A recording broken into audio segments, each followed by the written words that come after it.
Praise the Lord. आप सभी को प्यार भरा जय मसीह की। और आज हम बात करेंगे रोज़ों के दिनों की, यानी कि लेंट दिन जो चलते हैं मसीहों में, 40 दिन की फास्टिंग जो लोग रखते हैं और जो बाइबल में भी दिया गया है। तो हम जब सब रखते हैं तो क्या होता है इन दिनों में, और हमें क्यों रखना चाहिए। हमें रखना चाहिए, ज़रूर रखना चाहिए, क्योंकि वचन में लिखा है कि यीशु मसीह ने भी 40 दिन के रोज़े रखेंगे। आपको मिलेगा मत्ती 4 में कि परमेश्वर ने जब ये रोज़े रखे तो क्या हुआ था और हमें क्यों रखना चाहिए। आप जानते हैं कि जब हम परमेश्वर में चलते हैं तो बहुत सारी परीक्षाएं हमारी लाइफ में आती हैं, और सबसे अधिक परीक्षा जो हमारे जीवन में होती है वो हमारे अपने शरीर को कंट्रोल करना, शरीर पे काबू करना, क्योंकि प्रार्थना में मन नहीं लगता, वचन पढ़ने में मन नहीं लगता है, फास्टिंग हमसे हो नहीं पाती है। तो कहने का मतलब है, जब इन समस्याओं से आप जूझ रहे होते हैं तो हमें ये बहुत ही अच्छे दिन हैं। इन 40 दिन में आप फास्टिंग करें, थोड़ी थोड़ी करें, जैसे भी हो, लेकिन आप फास्टिंग करें तो बहुत सी चीज़ों पर आप जयवंत होंगे। जैसा कि वचन में लिखा है, रोमियो की पत्री उसके 12 अध्याय 1 में लिखा है, पौलुस कहते हैं, हे भाइयों, तुमसे मैं परमेश्वर की दया स्मरण दिलाकर विनती करता हूँ, अपने शरीरों को, यहाँ पे लिखा है, अपने शरीर को जीवित पवित्र परमेश्वर को भावता हुआ बलिदान करके चढ़ाओ, यही तुम्हारी आत्मिक सेवा है। वचन कह रहा है कि सबसे पहले हम अपने शरीर को कंट्रोल कर लें। सबसे पहले यही हमारी एक स्पिरिचुअल लाइफ की ग्रोथ होगी, यही हमारी एक आत्मिक सेवा होगी कि हमने अपने शरीर को पवित्र करके परमेश्वर के सामने चढ़ाएं। तो ये कैसे होगा। बार बार हमें भूख लगती, बार बार हमें प्रार्थना ना करने का मन करता, सुबह उठने का मन नहीं करता। यदि ऐसा आपके लाइफ में है तो ये 40 दिन बहुत ही अच्छे दिन हैं। आप इसमें रोजे रखें, फास्टिंग रखें, और इसमें आप पश्चाताप की प्रार्थना करें, पुराने जीवन के लिए परमेश्वर से क्षमा मांगे। इन दिनों में जब आप मेहनत करेंगे, परमेश्वर निश्चय आपको उठाएगा, फिर से नया बनाएगा। तो बाइबल कहती है, जब 40 दिन की फास्टिंग में प्रभु यीशु मसीह गए तो वचन में लिखा है मत्ती 4 के 1 में कि उस समय आत्मा यीशु को जंगल में ले गया। हालेलुया। ये जंगल का समय होता है। फास्टिंग में आप अपने मन मुताबिक जीवन नहीं जी सकते, आप अपने मन मुताबिक लाइफ नहीं जी सकते। एक जंगल का रास्ता आपको तय करना होता है। जंगल वो वीरान वो जगह वो होती है जहाँ पे कुछ नहीं मिलता है।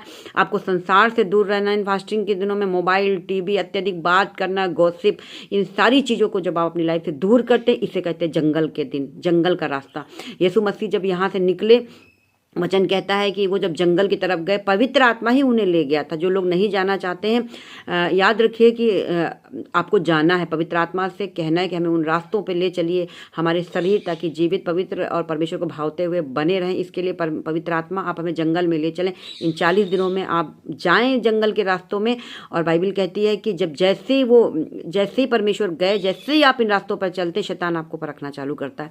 लेकिन जब इन 40 दिनों में आप मजबूती से बने रहेंगे, फास्टिंग करेंगे, तो आप देखोगे शैतान के हर एक हथियार को आप बेकार कर देंगे, तोड़ देंगे। आप सारी चीज़ों पे जयवंत होंगे।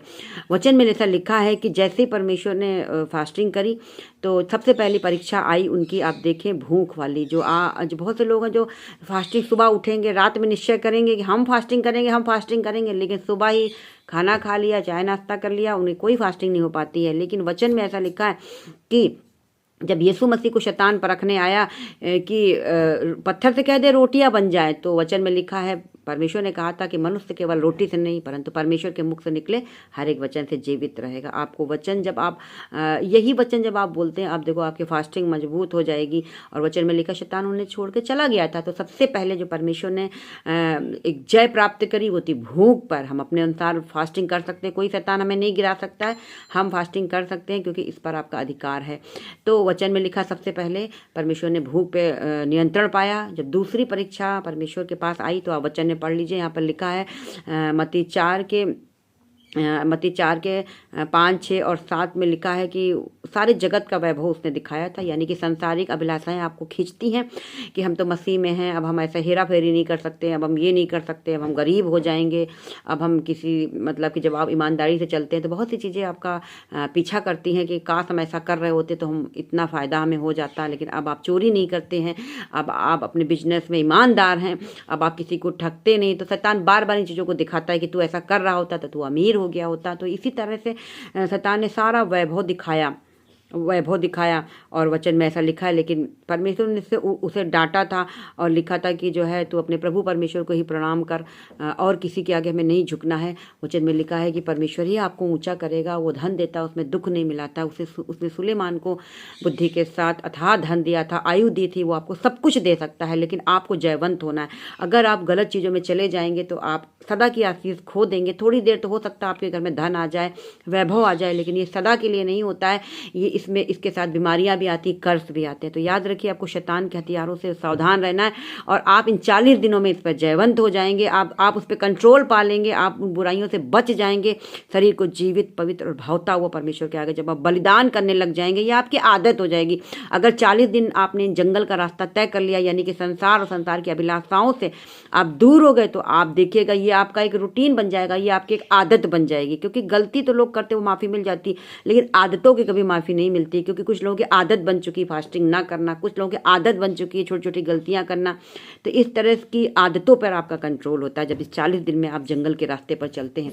तो ज़रूर से इन रोज़ों में शामिल हो। और जब तीसरी परीक्षा आती है तो आप जानते हैं कि किस तरह से उसने कहा कि स्वर्गदूत आ जाएंगे तो अपने आप को गिरा दे, उठा लेंगे। और तो और कोई होता तो शायद परमेश्वर से कहता, हाँ मैं फांदा जा रहा हूँ, मैं गिरा जा रहा हूँ, तेरे दूत मुझे उठाएं। इसी तरह से आपको लोग कई बार बोलते हैं कि तुम अगर यीशु मसीह के पीछे चलते हो तो तुम्हारी लाइफ में ये हो जाए, अगर तुम यीशु मसीह के पीछे चलते हो तो तुम्हारे पास धन आ जाए, या कोई बीमारी नहीं जाए तो तुम्हारी बीमारी चली जाए।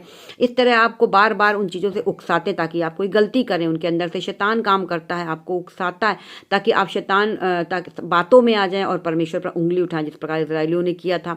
तो मैं आपसे कहना चाहती हूँ कि यीशु मसीह ने क्या कहा था। यीशु मसीह ने कहा, हे शैतान दूर हो जा। 10 में लिखा, 4:10 में परमेश्वर ने कहा, हे शैतान दूर हो जा, क्योंकि लिखा है तू अपने प्रभु परमेश्वर को प्रणाम करके उसी की उपासना कर। हालेलुया। मैं आपसे कहना चाहती हूँ, परमेश्वर की आप उपासना करते हैं, आप वचन वैसे भी पढ़ते हैं तो उसमें लिखा है कि विश्वासियों को स्वर्गदूत दिए गए हैं। और वचन में ऐसा भी लिखा है कि यहोवा के डरवैयों के चारों ओर उसका दूत छावनी किए हुए रहता है। तो आप कभी शैतान की बातों में ना आए। खुदा ने खुद आपको प्रोटेक्ट किया है, खुदा ने खुद आपको, परमेश्वर के दूत आपके चारों ओर हैं। और वचन में भजन संहिता 91 के 11-12 में आप पढ़ते हैं, वहाँ पे सारे पावर को बताया गया है कि दूत आपकी रक्षा करेंगे, आपके पाँव में पत्थर से ठेस न लगेगी, सिंग और नाक को कुचलेंगे। परमेश्वर ने आपको सारे अधिकार दिए हैं, आपको किसी की बातों में नहीं आना है, सिर्फ अपने प्रभु परमेश्वर की ही उपासना करना है। और सबसे पहला जो अपनी भूख पे कंट्रोल करना है, क्योंकि शैतान परखेगा, अच्छे भोजन दिखाकर, व्यंजन दिखाकर, अच्छी चीज़ों को दिखाएगा आप बहुत कमज़ोर हो, आप बहुत बीमार हो, फास्टिंग ना रखो, लेकिन आपको उसकी नहीं सुननी है। आपको परमेश्वर के सामने उपवास प्रार्थना में जाना है। और जब आप जाएंगे तो आप देखेंगे कि आप कितने मजबूत हो चुके हैं, आपका हर एक चीज़ पे कंट्रोल हो चुका है, बार बार आप पाप में, नशे में नहीं गिरते हैं, आप उस पर जयवंत होते हैं। तो परमेश्वर ने एक जय का जीवन दिया है। इन 40 दिनों में पश्चाताप की प्रार्थना करें। कोई गलती पिछले साल हो गई है, बहुत ही आप निराशा में हैं, उदासी में हैं, तो इन 40 दिनों में आप फास्टिंग करें, पश्चाताप करें, उपवास करें, वचन पढ़ें, कंट्रोल करें अपनी लाइफ पर। ये आपके हाथों में है, कोई दूसरा आपकी लाइफ पे कंट्रोल नहीं कर सकता। आपकी लाइफ का संचालन सिर्फ आप करते हैं। और अपनी लाइफ को जब आप प्रभु के हाथों में सौंपते हैं, उसकी उपस्थिति में चलते हैं, सारा कंट्रोल प्रभु चलाते हैं आपके जीवन का। तो इन 40 दिनों में लेंट सर्विस में, रोजों में, उपवास प्रार्थना में जरूर से मसीह भाई बहन शामिल हो, प्रार्थना करें।